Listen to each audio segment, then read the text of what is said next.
Hello everyone, this is Łukasz, as always, Luki from True Bodybuilding.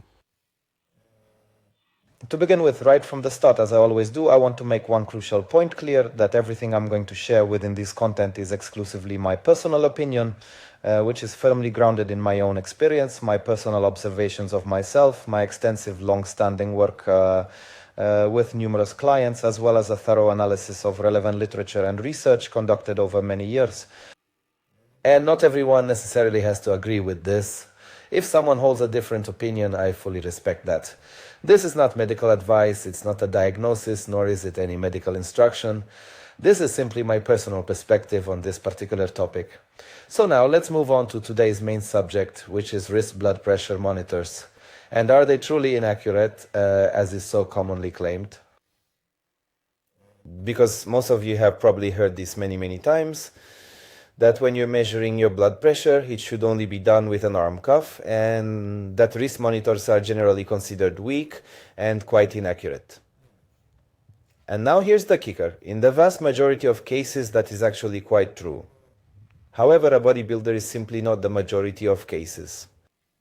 And that's exactly what we're talking about here, because we are discussing individuals who possess very broad shoulders and a significant amount of muscle mass, and simply have a completely different physique than what an average person would typically have.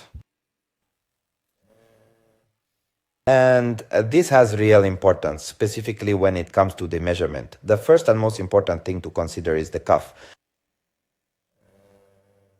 This is a matter which many people completely overlook its true significance.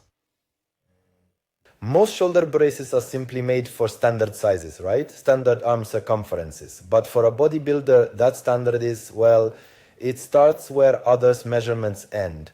If someone has 45, 50, 55, or even more centimeters of arm circumference, which, as you know, happens very often, right? We simply don't have a blood pressure cuff that fits an arm of this size. It's just too small. And when the cuff is too small, the device has to generate much greater pressure to properly compress the artery, right? And then the result comes out artificially high. So, the Cutera device shows more than it actually should, more than it actually is. Pause. And not because the pressure is truly that high in reality, but because the measurement was performed under poor conditions. Pause. The second thing is the artery itself. We perform the upper arm measurement using the brachial artery, correct, for a slender individual. This artery is usually just easier to detect. In a very muscular person, it becomes significantly harder. Large biceps, large triceps, simply more tissue around, and suddenly it turns out the artery can be located much deeper, and the device simply has a much tougher job. It's important to remember that these devices operate by simply detecting the vibrations of an artery. If these vibrations are more difficult to interpret, then we simply face a higher risk of measurement error. The third factor is the shape of the arm. Bodybuilder's arm isn't a uniform cylinder like an ordinary person's. It's more like a cone, isn't it? It's wider at the top and tapers towards the bottom, and an upper arm blood pressure cuff works best when the pressure is evenly distributed. And if that's not the case, then again, we have some potential for measurement distortion, right, of the result.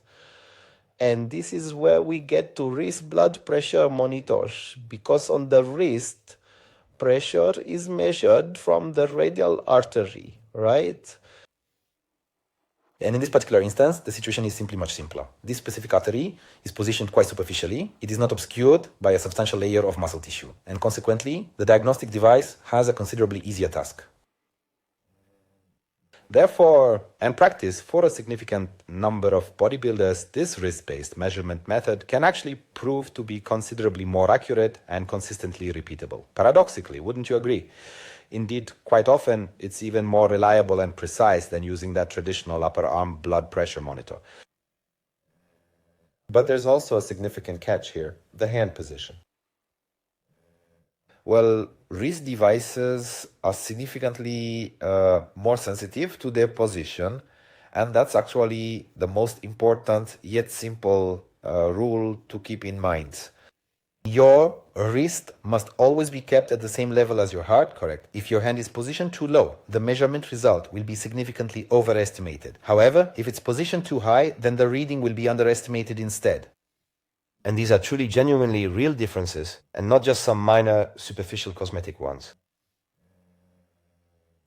Measurement fluctuations. Only then are the differences really big.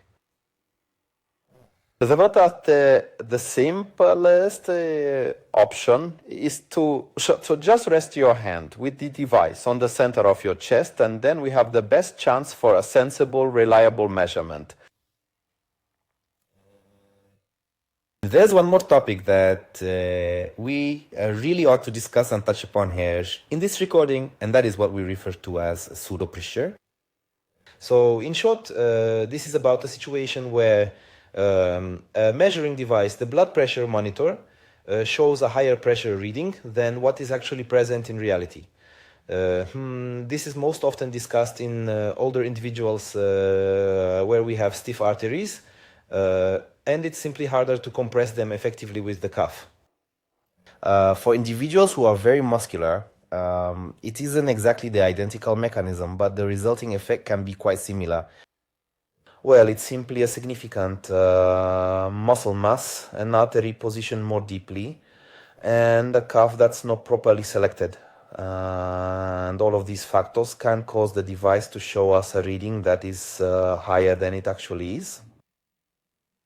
So what I mean is we have a situation here where someone looks at the result and simply starts to worry. But the problem isn't with the result itself, because it's, well, falsified or distorted, but rather with the measurement itself. And this is, I think, something worth remembering. If you'd like to delve deeper into this topic, I posted a few days ago an article on the True Bodybuilding forum. More detailed, definitely more detailed. Everything is described in more detail with additional specifics, which I deliberately didn't elaborate on here, so this material wouldn't be too long. On the forum, as is always the case, we have a dedicated discussion thread available, specifically related to the article. So if you happen to have any particular questions, or perhaps you'd like to analyze your own individual case, then please feel free to visit that section and leave a comment. As always, the link to our forum and all your discount codes, you will find them in the description box just below this video. So that's all for now then. Thank you all very much for watching. If you enjoyed this video, please leave a thumbs up, a comment, share it with your friends, and subscribe to the channel if you haven't done so already. And I send my warm regards to everyone. As always, until the next video, see you in the next one.